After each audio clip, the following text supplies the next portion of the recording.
Okay, so we're 1 week out from the Otago Rally. We're pretty excited to be bringing you guys the live stream. Part of the build up for it is we've come down to Autotech in Rangiora, and we're catching up with my old mate here, Matt Summerfield. So introduce yourself, Matt.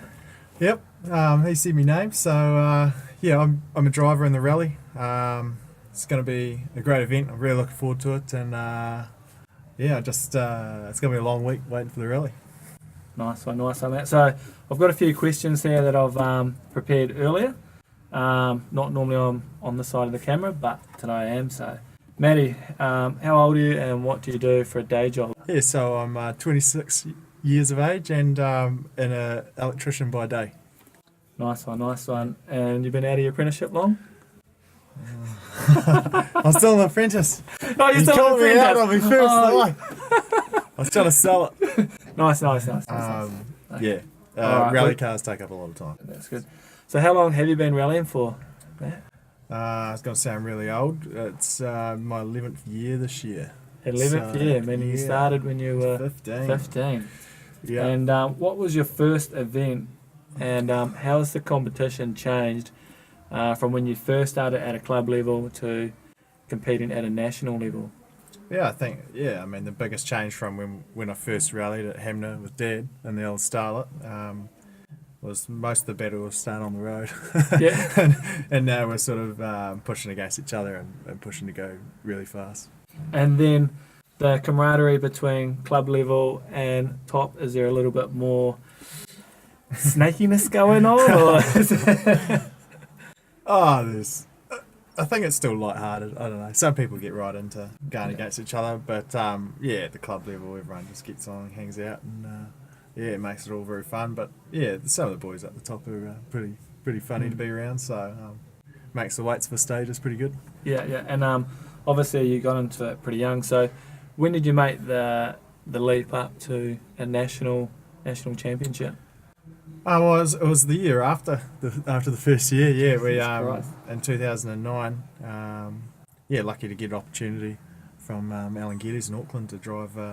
Yeah, the only diesel rally car. So Nice. did that for a few years, and that was me on the way. That's it.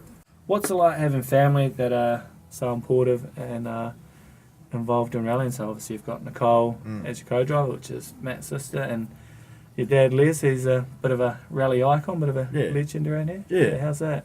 That's good. It's just simple. Just couldn't do it without any of them really. With Mum, Dad, and Nicole, you know, and everyone, all the extended family even, and it just it just wouldn't happen otherwise. And you know, like it pretty much can't do it without them. So that's good. And Matt was just saying off the camera before that there's plenty of late nights. So you were saying before the West Coast Rally you did, what was it, nearly a week of midnighters leading up to it? Yeah, that was bloody hard going. Yeah, I don't know. I've done it a few times now. After every time, I'll never do it again. But all the boys pulled through and Dad built an engine, and we got there. It was good. That is dedication. Nice work. Your worst moment in rallying, like, is it a crash? Was it disappointment from not performing as well as you would? Is there something in particular that stands out? When I'm pretty critical, when 2 years ago in Coromandel probably had a good opportunity to extend the championship and sort of put the car off the road and didn't really need to, but it was it was weird. I didn't feel like I pushed too hard, but that was pretty gutting. And sometimes that's hindsight, isn't it? Like, now that you're older, wiser, you think, well, maybe in that situation would you back off? But I guess as a competitive person, it's pretty hard. It's a fine line, isn't it? Yeah, when you're like leading the championship and by a little bit, it's sometimes you drive worse if you back off. You know, you start to not, when you're not trying, things can get a little bit loose and you start missing points, and so it was probably the right thing to do, but it just didn't pan out that day. You know, it's usually a few years between accidents for me, so like I don't really think about it too much, but it was a pretty crucial moment. That's it. And you've competed in a shitload of cars. How many different cars do you reckon that you've competed in? Oh, throughout the Throughout time? the years, throughout the time. Yeah, I don't know. Heaps, 15, 20 different ones, I suppose. 15. And some of that is also tarmac as well, isn't it? Yeah, yep. Oh, yeah, I've done a bit of that too. So Yeah. put those cars. Slowest in there. car? Slowest car, probably the Starlet. To be fair, it wasn't never real quick. But it's the place to start, isn't it, the Starlies? Yeah, it was cool. It was sort of skidding Yeah, down, and that's right. yeah, it's probably most of it slow due to the driver. But And the fastest car you've driven? Competed in? Oh, it's definitely when we ran the Mirage actually a few years ago in unrestricted trim. Yeah, how massive much? horsepower. Like, What sort of horsepower? 650 or something. Yeah, what's that like to launch? Yeah, crazy, eh? Yeah, Yeah. just like it's all go, just all lights on, Yeah. spin. Wicked. And what was the time that you did in that one? It was like 56, 7, something like that. Christ. It was hauling. That it was is good. hauling. It was good That fun. is hauling. Yeah. And would that be, what's the coolest car? That? I mean, the Starion? Yeah, that was cool because of what it was. Like, obviously with Murphy built and it was like quite homemade and it was actually really nice to drive. But the Mirage was like more brutal. Like, Right, it's just yeah. massive boost and just keep hooking gears and flash gearbox. So that was different. Imagine running that in a rally. Oh, And that. that's why we can't run them unrestricted, I reckon, because we'd all be off on the first stage. Bringing back the good old Oh, days. yeah, it would be wild. It'd be wild. And the best event or your best moment in all of your, was it 15? No, 15. Sorry, in 11 years. In 11 years of rallying. Best moment or best event? Probably winning Canterbury, 2017. Like, that was like a bit of a breakthrough. I don't think I'd finished like the last 5 before that. Mhm. And like, it's like a build up of 5 years of like, should have, could have. And then finally did. Even though the day was like, it was wet and raining and all that. But Yeah. To finally like break that shackle on that rally was good. Yeah, there's something bittersweet about working so hard towards something for so long Yeah. and then finally achieving that goal. Yeah. Like when we were the years before when breakages, 2 crashes, it was just like, am I just not been doing this thing? Like, if I don't finish this time, let's just flag it next year, save the money. Like, so yeah, it was just a big relief, but still right up there, most enjoyable. That's cool. That's cool. So that's a little bit about Matt. Obviously, we've got the Otago Rally coming up, so let's bring back some of the memories from Otago. So off the bat, so Gary Bush against Hayden. That's where you came pretty close to them, wasn't it? Yeah, we're getting there. Yeah. So it's such an awesome stage, and it's kind of like doing a lap of a track now for most people. Like we know every corner, know where to put the car, and it's a really good chance in the rally just to go balls out and have a good nudge. And definitely every year I look forward to doing that stage. Anytime you get to do it, it's like, it's got it up. Yeah. What is your secret for that particular stage and being so good?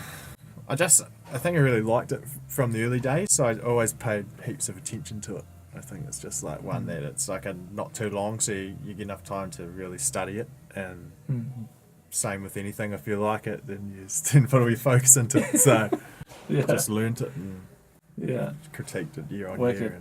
And that stage we will be live streaming, so we'll be watching you come through, and hopefully everyone's tuning into that one. Your Otago highlights, so from all of your years competing there, what's a memory that stands out? Well, last year was a good result. Like we'd been wanting to have a good result down there for a while, and it's a big effort to get through the 2 days unscathed. It's a long rally, so to get on the podium was cool. But probably one of the first runs in this car through Kuru Bush was probably one of my favourite moments. Just we really had it hooked up, and when you got that feeling, then that's pretty special. That's cool. That's awesome. What's the biggest trap that you can fall into at Otago? It's a big long event. yeah, that sort of just going for so long can be. You get to the end of the event and then seen a few people before make a few mistakes, right at the end, which is pretty hard going, but probably the character of the road down there is quite hard in some sections. It's like a few wee traps and corners. Yeah, it must be rewarding to finish it. Oh yeah, massively. It's such a long event, Even the build up, that what people don't see, doing the reconnaissance over the roads and all that stuff, and it's like the first big one of the year, so all your eggs in the basket. And on that one there with reconnaissance, so this year's 2-pass recce, or this round is always 2-pass recce. First time 2-pass. First time, first time 2-pass, and so you've been writing your notes for a while now. Yeah, ages. 2011 first year, so 7-8 years. Yeah. And so with these 2-pass recce's, like, how does that help out? Yeah, massively. It just like the first pass, we try and get all our corners and distances in a row, and then normally with your second pass you can kind of hone in on the details about going fast, while checking back through and what you've written in the first one. So it's just like unlocking more speed every time. Where you put the car, and you can just describe a bit better. And so for those that don't know what recce or reconnaissance is, and don't know what notes are, or stage notes or writing notes, just explain first the recce and then what the notes are.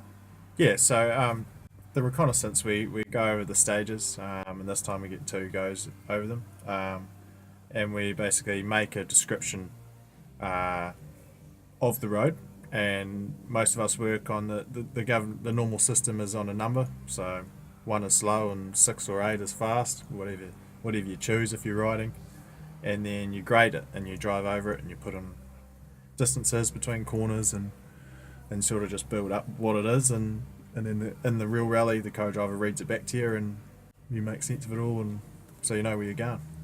That's it. So essentially it's kind of like Google Maps giving you a detailed, accurate description of the road ahead of you. And then essentially on the actual day, this will be Nicole sitting in this seat and she'd have her set of notes and giving those directions to Matt.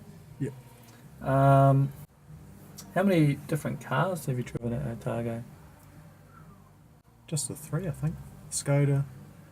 And 2 different, the Subaru and an earlier one, and the Mirage last year, so not too many. Keeping it simple.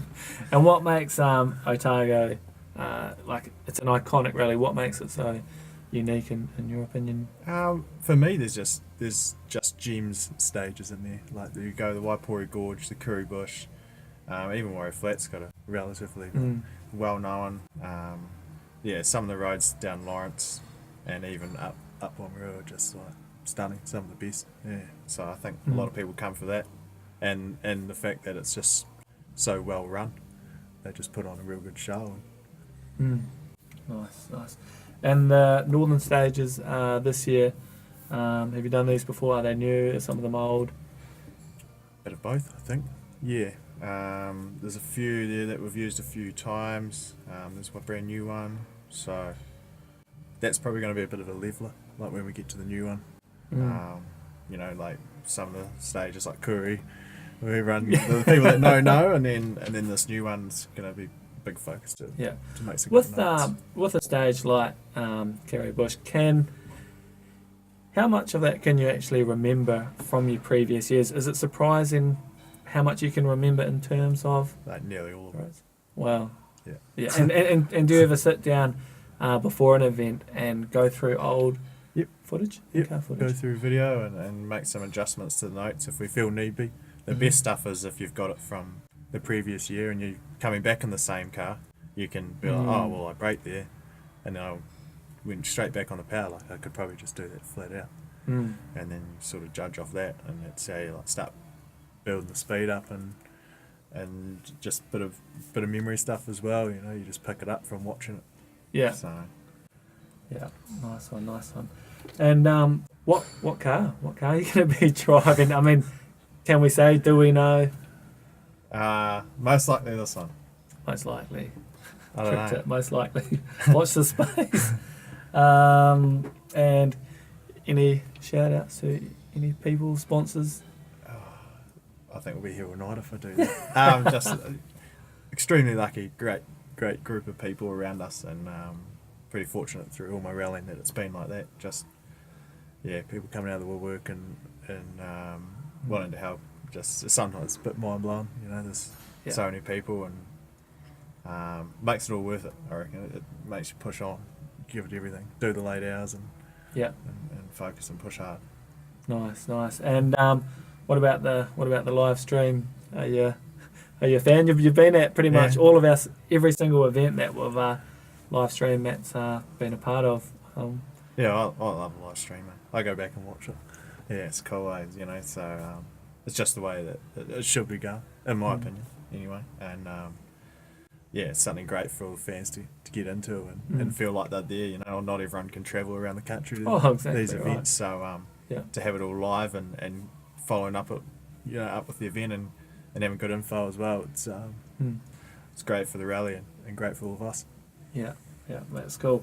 So obviously our live stream, our sponsors that we've got on board so far is Hayden Patton and Patton Rally Sport, and that's with WinMax brakes as well. We've got Magnum Compliance, Magnum Service Centre down in Dunedin, and we've also got HW Richardson, which is Allied Concrete and Allied Petroleum.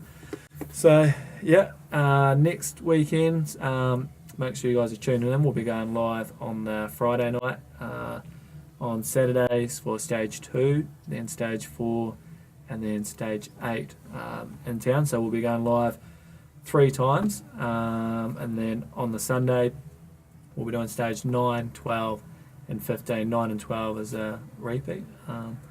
It's going to be awesome. Cheers, Matty, for the chin wag tonight. Out, awesome. See you soon. Yeah, man, that'll be cool.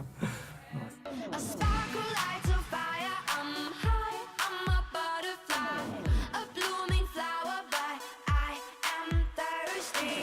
A jar